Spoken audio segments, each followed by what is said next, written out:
welcome our online class. Thank you for being here. Samuel, it's good to see you. Taylor, it's good to see you. Thanks for being here. Good morning and happy Father's Day. Yeah, man, yeah.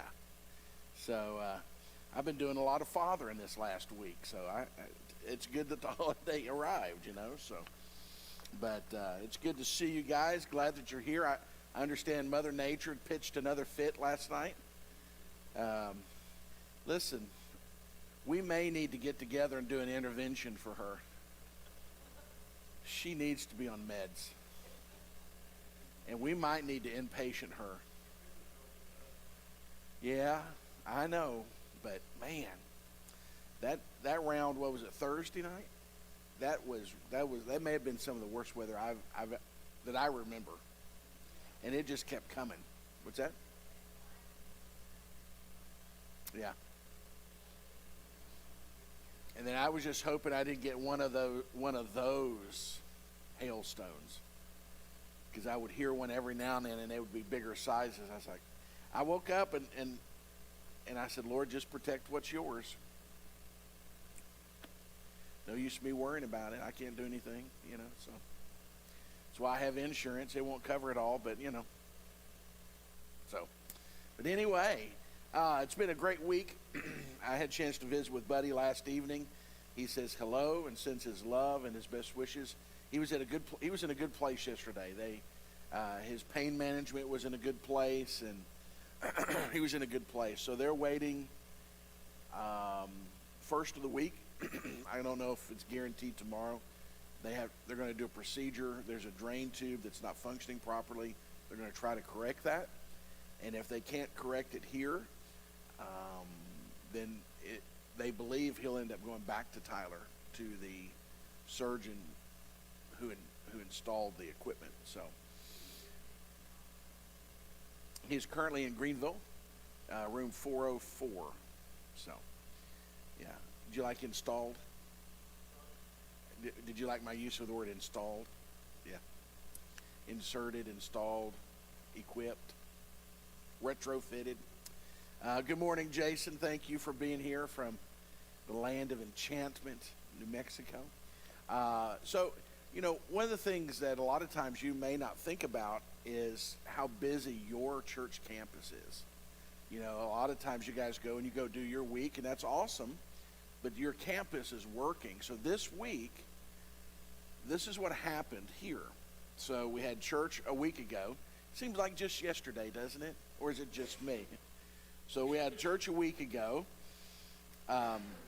Monday morning, we had the senior adult workout group. They're here Monday, Wednesday, and Friday mornings. Tuesday, we had our ladies group. Wednesday, we had our bingo group. Friday, we hosted the Old Concord Baptist family as they served lunch to Brother Haslip's family. Some of you may have known Brother Haslip. He pastored out at Old Concord 33 years. And he went to be the Lord some years back when his bride joined him. And they wanted to host the family for lunch, but the challenge they had was the amount of time at the cemetery in Dallas was only 30 minutes. And so there wasn't time for the family to get here, out to Old Concord, eat lunch. And so they reached out to us and said, hey, would you consider? And the answer is yes. Yes, we would. And a couple of the church ladies came by, and these were classic church ladies. They were awesome. They come by, and the first thing, oh, this is just so beautiful. I said, I think so. I said, but I am prejudiced. And she said, I just can't thank you enough. She goes, how much do we make the check out for?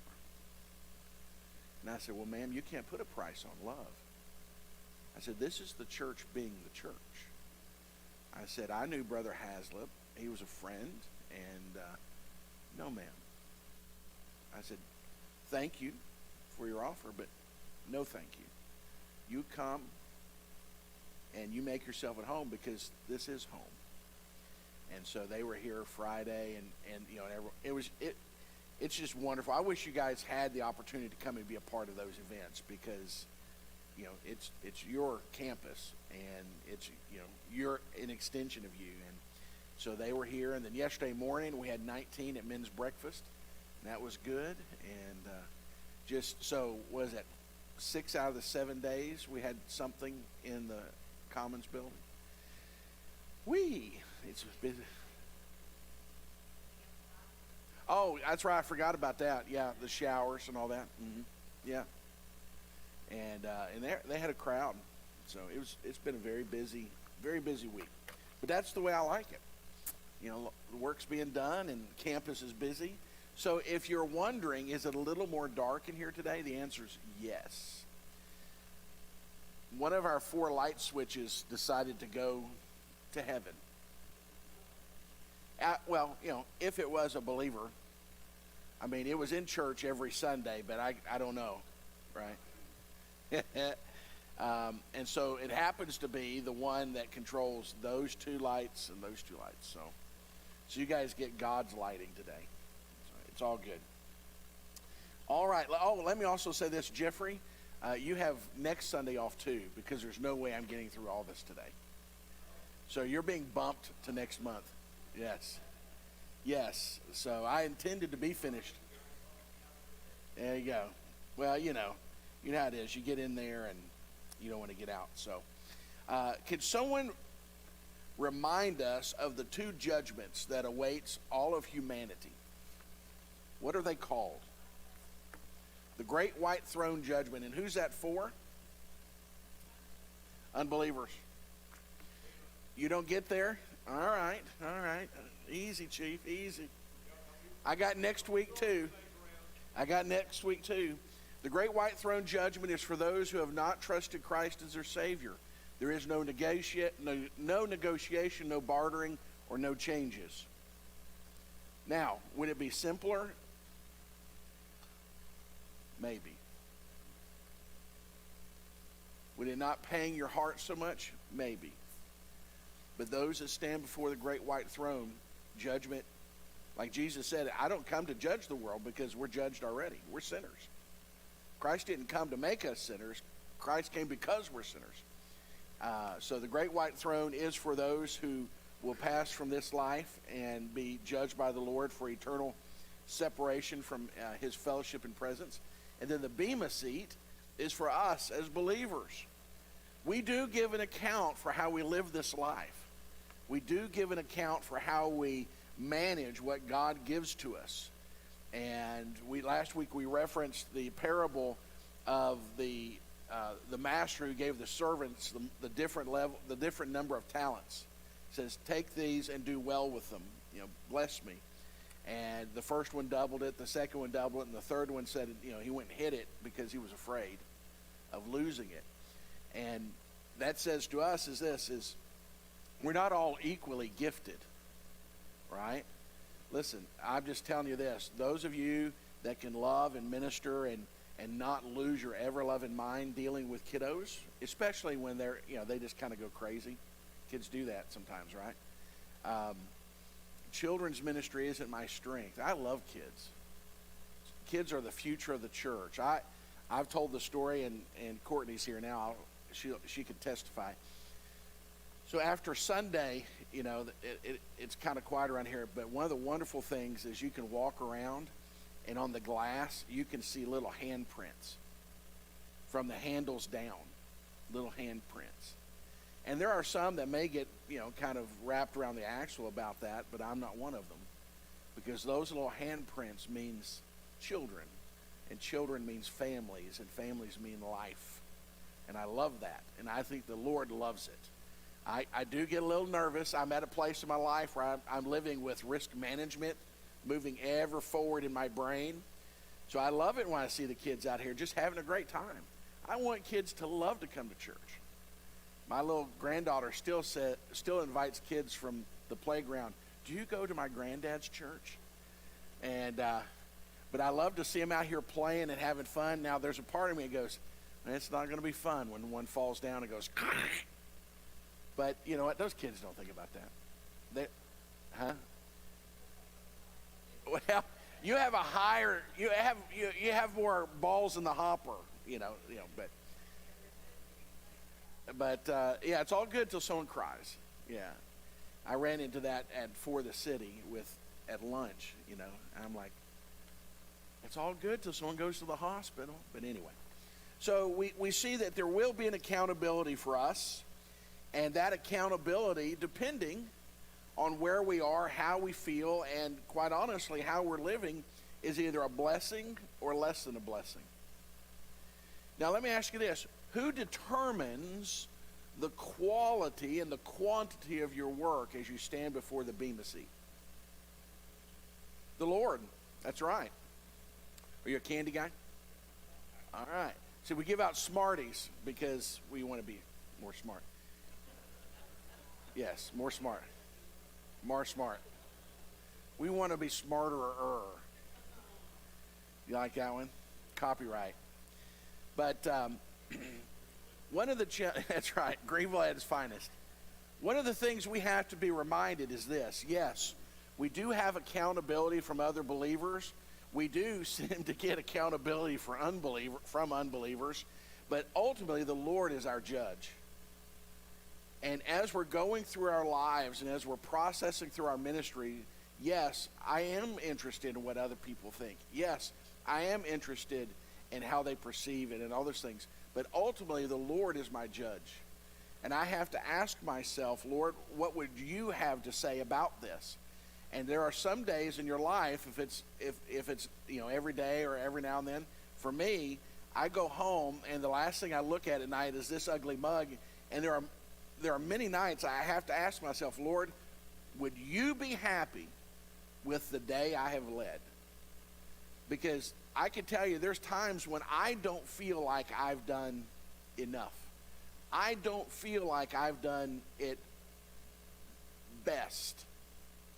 And I've confessed to you, and it's still true. The greatest critic in this church of my teaching is me. Because by about 12:30 or 1 o'clock, I'm already starting to eat myself alive. That's just my blessing, curse. And one of the things I have to go back and I look in the mirror and I say, Lord, would you be happy for this? Is this, did I do the work? Did I make the effort? Was my heart true and sincere and pure in trying to deliver what I believe he would have me to deliver?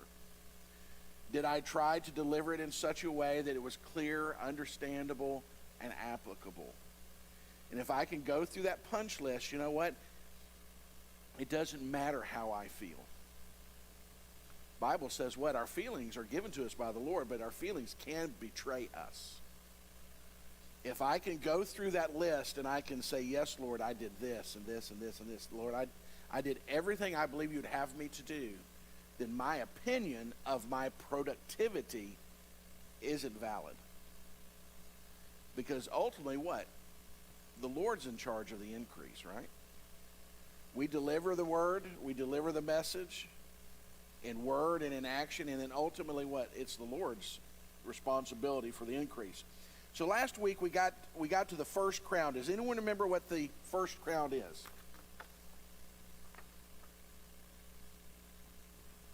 1 Corinthians, it's going to be a long day. It says this, do you not know that those who run in a race, do you not know that those who run in a race all run, but one receives the prize? Run in such a way that you may obtain it. And everyone who competes for the prize is temperate in all things. Now they do it to obtain a perishable crown, but we for an imperishable crown. Our first crown is that of the imperishable crown. The athletes in Greece would compete for a garland, and it would be beautiful, and it would, they could wear it around town, and everybody go, oh, look, you're the champion. But in soon days, nature took its course, and it would go away. They didn't have trophy cases, with all the things they didn't have that. You only got to wear that glory for a few days, and then it was gone. But one of the crowns that you and I have the opportunity of earning is the imperishable crown. That's the one that doesn't go away. That's the one to the believers that persevere and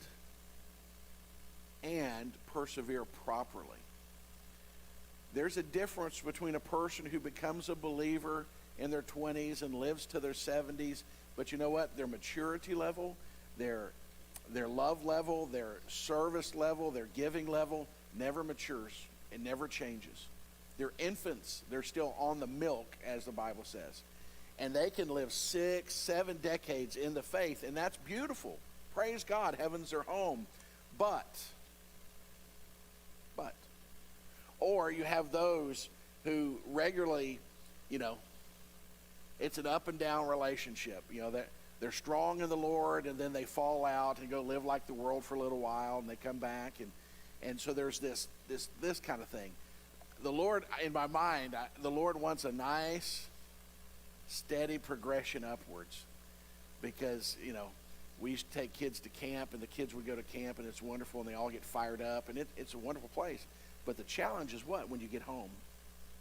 Because you can't all live in heaven, as it seemed to be at times. You had to come back home and live in that. So today we're going to look at the crown of rejoicing. Would someone read for me, please, 1 Thessalonians chapter 2, verse 19. And when you get there, if you can read it out loud if you feel comfortable.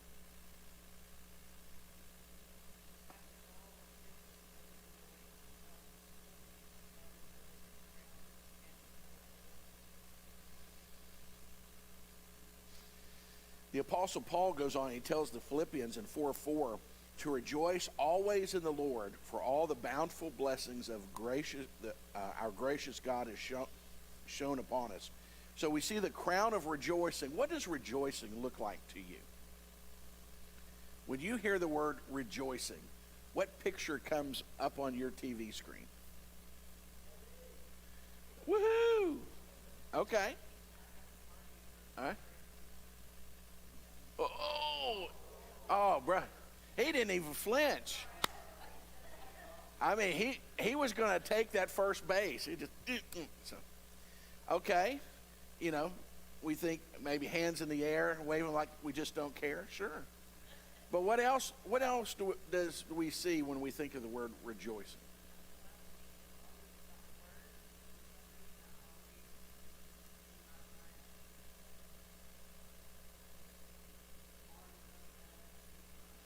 Okay. Rejoicing always takes you to heaven. Okay. Amidst the crowds. Are there a lot of people there? No? Okay. Okay. So if you ever sit on this side of the worship center during church and I'm seated over there and you see me close my eyes, it's not because I don't think you're handsome and pretty and I don't want to look at you. It's not that. But I tried to imagine an audience of one. There's times when it's just the Lord and I. And I'm not singing in a crowd, but I'm singing to Him alone.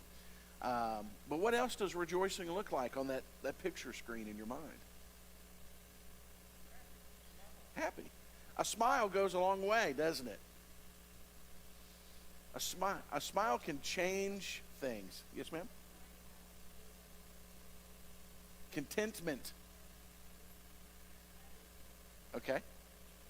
All right, we're going to see if I can split it. Oh. It was close. Okay. So let me ask you, is contentment just becoming comfortable with you're just not going to get X? Okay. Well, that can be, but that's not the way the world looks at it. The world goes, the world would call that giving up. Well, I really wanted a 40-foot blah, blah, blah. Well, I'm never going to have that. Well, I'll just give up on that dream. Giving up is not the way I see contentment. What's that?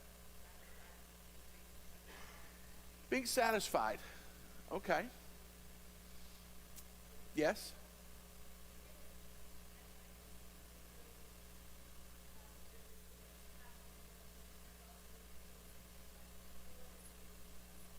Okay.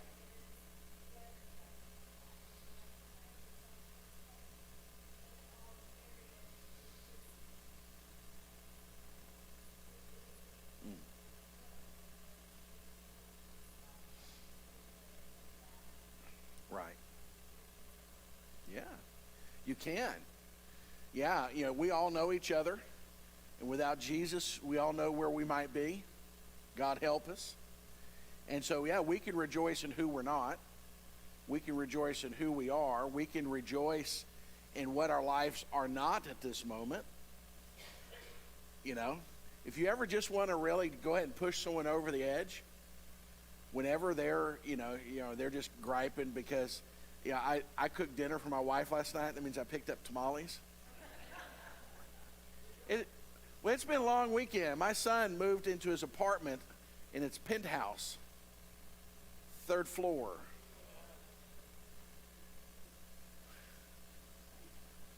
I didn't realize I needed oxygen tanks in Greenville.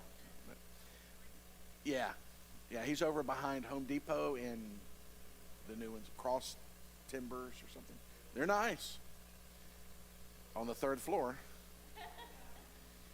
But so I volunteered to cook dinner, and I asked my bride what she wanted, and I picked up hers, and guess what? It was completely wrong. How do you check it? Hey, can you take everything out of that bag and peel back the aluminum? No, I live by faith. I live by faith that people can actually take an order and complete the order. Now, I get it home and I hand it to my bride, and she opens it, and immediately we realize we have had a failure to communicate.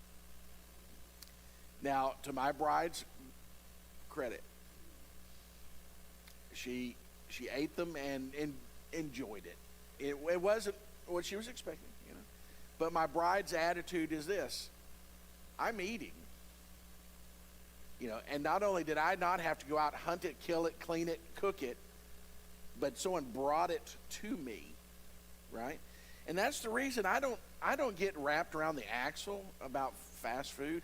Now, I will say this: come on, people, do better. You want me to tip you, but you're not even doing what they're paying you to do. I went to see Buddy yesterday, and I really wanted to take him something, and I found out, a little birdie told me that he's really into the strawberry cheesecake milkshakes at Sonic. Medium. He can't consume larger than that. I'm like, okay. So I go to the Sonic because I want to be that guy. And I order and I said, please make sure it fits with the lid. I'm taking it to someone in the hospital, And may I have a medium drink? I was going to drink something on the way because I was parched. Did I tell you 3rd floor? I did, okay. And so the young lady comes walking out with 1 cup. Guess what? Context clues. And she goes, I have a, cheesecake. And I said, yes, ma'am. I said, is there a soft drink on there too? She goes, no. I said, okay. She goes, well, I could go get you one. I said, no, it's fine because I'm trying to get ice cream to the hospital, in the middle of an oven. And I thought to myself, anyway, so part of being content is realizing what things aren't. And if I go somewhere and they put cheese on my burger, they must make like $1 million off 1 slice of cheese. The way they push that everywhere. You want cheese on that? No, I didn't ask for it.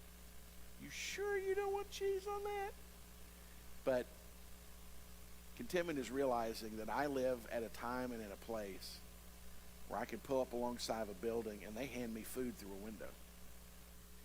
And okay. That's pretty good. It's pretty good. Mm-hmm. Yes.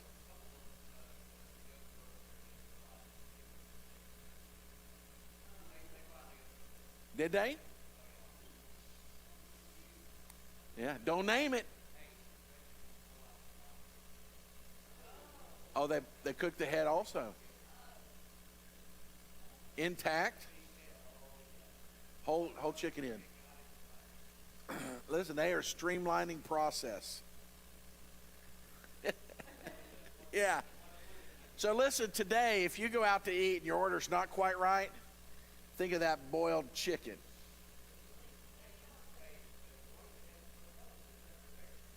Yeah? Yeah. Let me just say this, chicken feet don't offer much substance. Yeah.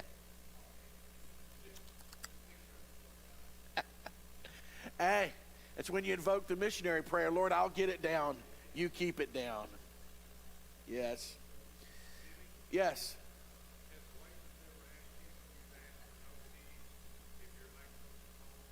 I have never been asked if I were lactose intolerant. Have you? I would have had great fun with that question. Yes. Well, ma'am, can you show me your MD license? Because that might be under HEPA. You know, so. But the crown of rejoicing, now that is not the absence of trials, tribulations, unhappiness. It's simply not. We as believers cannot fall prey to the idea that we are just to deny and deny and deny. Listen, life is hard. This morning I woke up and I didn't want to get out of bed, and this is why.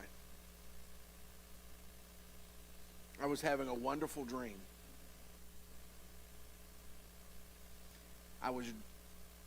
In my dream, I was playing golf with Chris. And I didn't want to wake up.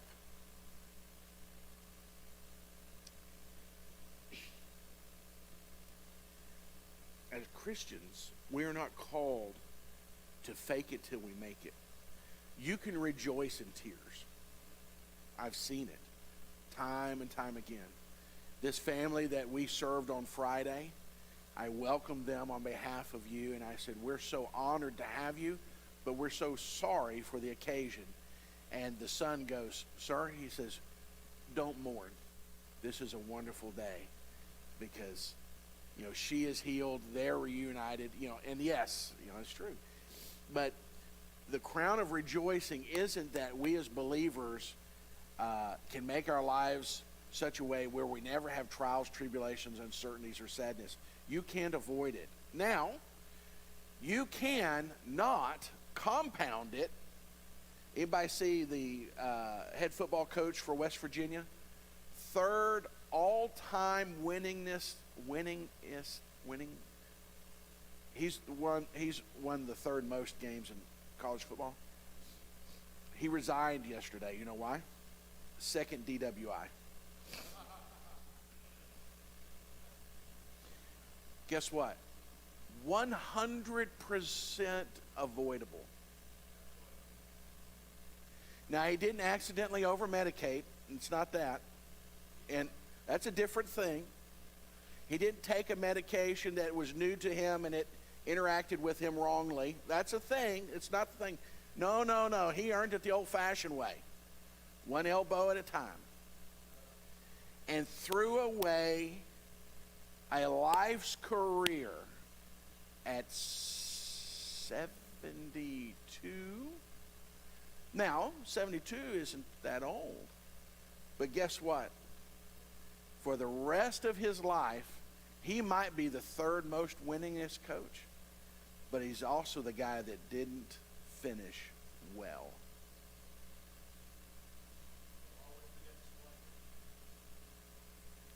See Penn State.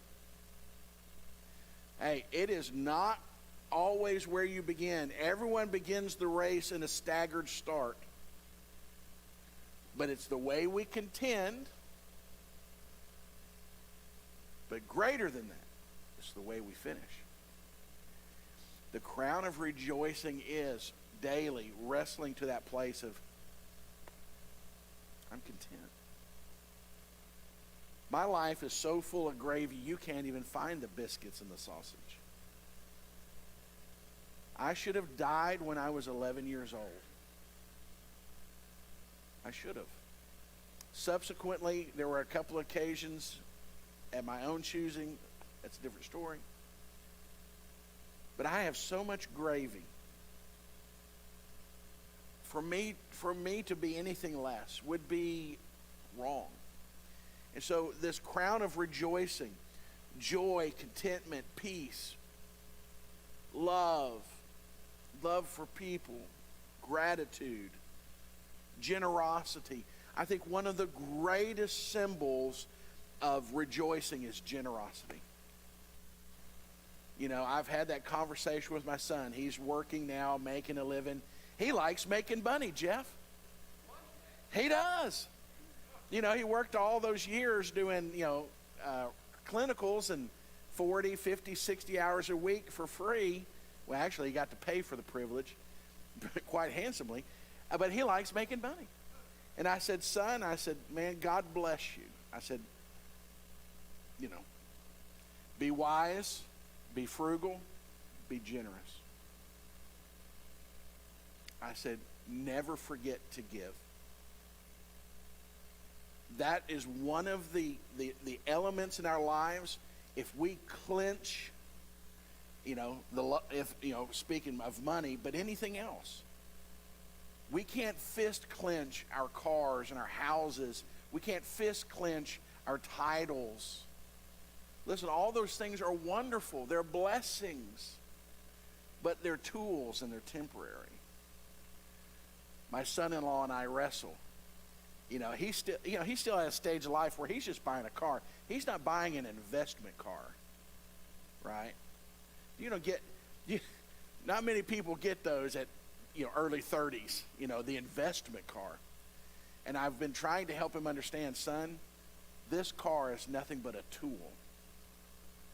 This tool is to get you from A to B, back to A as quickly, as safely, and as consistently as possible.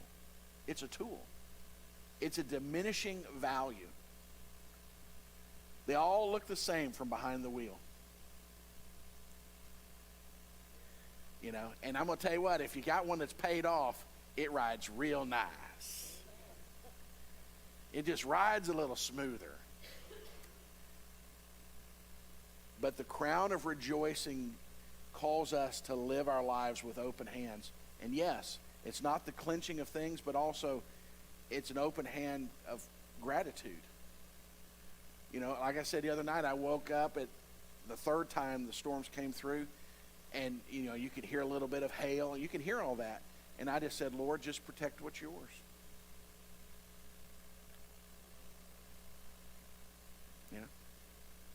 So we see this crown of rejoicing. Our third crown is the crown of righteousness. And we're going to touch on that real quick. Someone read for me, please, 2 Timothy chapter 4, verse 8.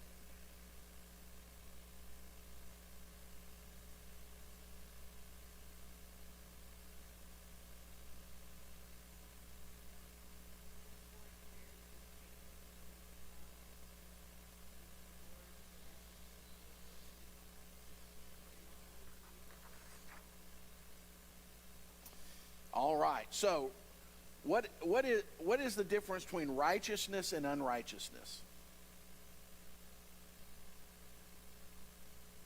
What's the one word, 3 letters, and I is in the middle of it? Sin. There we go. It's not that I mentioned it in our last sermon series, but don't let that bother you. So we are unrighteous, what? By nature, by birth, by inheritance. Jesus didn't come into the world to condemn it. Why? We were condemned already. But Jesus came that we might have what? His righteousness. Christ is sinless. We are sinful. And by faith through grace, the cross and the empty tomb, we can exchange our sinfulness, our unrighteousness, for his righteousness. Has anyone here ever bought a game-worn jersey or hat from a professional athlete? People pay top dollar for those things, don't they? You know why? Because what? They wore it. And not only did they wear it what? In the game. Okay, Ronnie. Okay. Okay, yes. Listen, if everyone was like you, athletes couldn't be millionaires. I mean, they got to have what they need. But who wore it, where they wore it, and for what they wore it for is important. And if we want to have that sense of connectivity, that sense of intimacy, and that sense of, hey, listen, part of it is we want to have that closeness, right? Now, we are not in the realm where we buy those kind of things at multi-millions of dollars just to put them somewhere as an investment.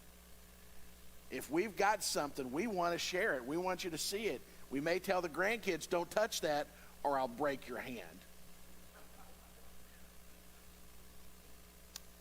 But the righteousness is in that moment of faith and grace, everything that Jesus is, as it pertains to righteousness, is draped upon us.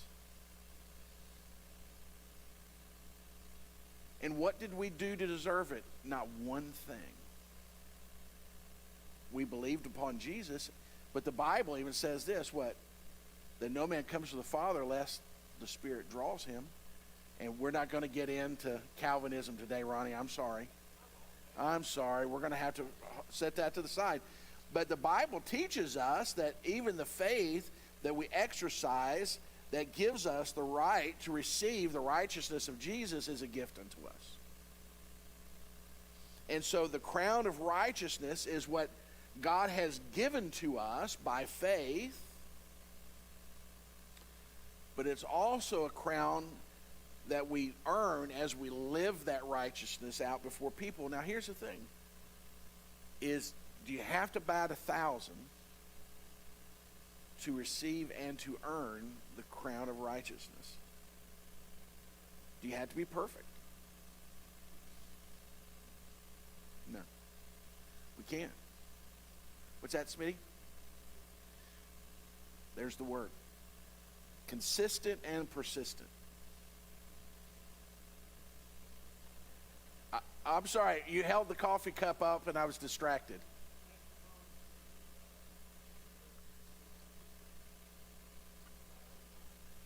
That's right.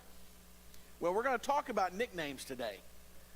So, Well, yeah, no, we really are. And not the Methodist, Ronnie, trying to get me in a fist fight. But it wouldn't last long. Oh, no, not you and me. Oh, you'll come with me? Oh, I'm feeling more encouraged. But righteousness, it is perfect as it is given unto us, and it is perfect as God sees us. Does anyone remember Wayne Watson? Anyone here old enough to remember Wayne Watson? Loved him. And one of his big hits was, his gaze always passes through rose-colored glasses, was the hook. And basically what it was saying is this, is when God looks upon us, his gaze passes through the rose-colored glasses that are the blood of Christ, and he sees me as he sees Christ. Now, I've admitted to you I don't deserve that, but that's what God has given to me. Now, the challenge I face as it comes to this, the judgment of Christ, is this has been imparted to me. Now, do I strive for it? Do I strive to it? Is it important to me to strive to live righteously? It is important to me. I don't like it when I don't. Yesterday I towed up to it just a scotch. In my son's apartment, did I tell you, on the 3rd floor? Well, so they have a washer and dryer connection. And my son was debating whether he wanted a washer and dryer. And I didn't debate because not my money. And at the apartments, they have a laundromat, and they have two washers, 2 dryers. So they're basically going, hey, get your own. Well, my son decided, I'm going to get a washer and dryer. And I said, son, this is one of the key turning points in the life of an adult. Nothing will change your life like doing laundry in your own house. It just is. You remember when you used to have to go to the laundromat? It's like sitting in an easy bake oven for an hour and a half, and you have to have just the right amount of quarters. that last load, you're always 1/4 short. And then you're walking around feeling them to see which one gets good and hot. Because, these down here don't anyway. So I said, son, I'll help you. I said, but here's the thing. You buy them. You pay for the delivery. Not doing it.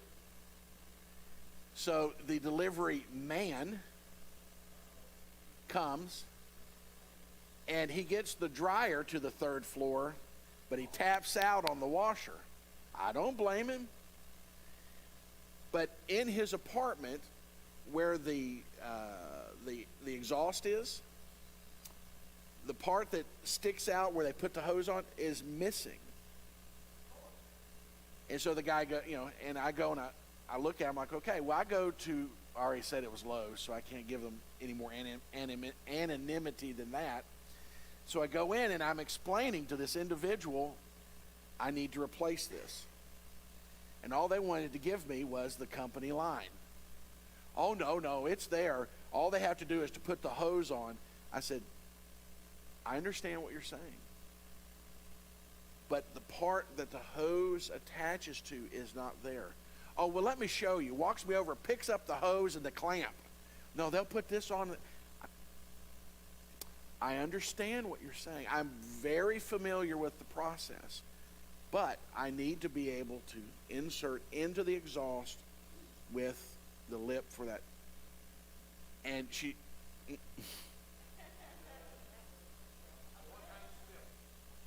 they on the 3rd time start, and I said, do you have accessories? Where would I find the accessories? Well, there's some on that wall and there's some down there on that wall. I said, thank you very much. Because what we were having here was a failure to communicate. And she was kind of mansplaining me. And I already said it was a she anyway. But she wasn't listening. I understand what you're saying, and you are right. You are correct. But you're not listening to what I'm saying. And my frustration starts, because I've been hoofing it up 3 floors. And finally, I knew, okay, that I just need to go figure this out. And so I go, and I do. I find exactly what I needed, and it was great. Took it. I taught my son, don't ever deal with sheet metal without gloves on because it'll bite you. Life lesson. We'll see if you learned it. And so it's all in there. But the crown of righteousness is something that is given to us in perfection, and it is our opportunity and our privilege to try to live it out even in our imperfection. I recognized that I could feel it, and the best thing I could do was to just step away because I was getting frustrated, and I didn't want to be unrighteous. I didn't, I'm a man, and if I get, and so I stepped away and walked around for a few minutes, took a few deep cleansing yoga breaths, and I found what I needed, and on the way by, they were still standing where I'd left, and I said, hey, thank you for your help. No, I didn't hold it up. I had it in this hand. I did. I did think about it. I did. Had it in this hand. I had it down here, and I raised this hand. I said, hey, thank you again for your help. I kept walking. And because, I was glad they were there, because you know what? I wasn't in need of what she was trying to say to me, but someone else was. And she was there. She had knowledge. She was willing to impart that knowledge. We just weren't able to make that connection. So the righteousness that we are seeking to live out, we need to defend. We need to defend, and we need to exercise, okay? So even in our imperfection. All right.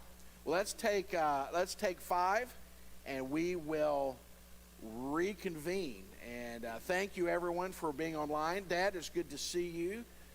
You and Miss Herita from Tennessee, thank you for being with us. I hope our online audience will come back and join us here at the top of the hour. Love you guys. We'll see you soon.